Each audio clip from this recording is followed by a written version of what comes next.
Hello everyone, in today's video, I'll show you how to make an account on Rednote. Let's get started. First, download the Rednote app from the App Store or Google Play Store. Once installed, open the app. When the app opens, you'll see a prompt. Tap on the checkbox that says, I have read and agree to the following policies to accept the terms. Then, click the other login method.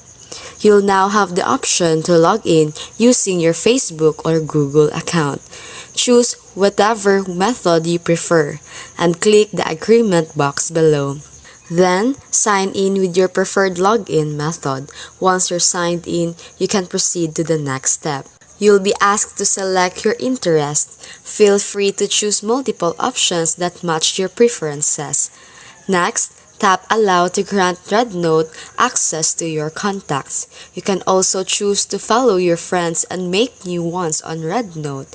Tap Allow again to let Rednote make and manage calls. And that's it. You've successfully created an account on Rednote. Thanks for watching. If this helped, don't forget to like, subscribe, and leave a comment.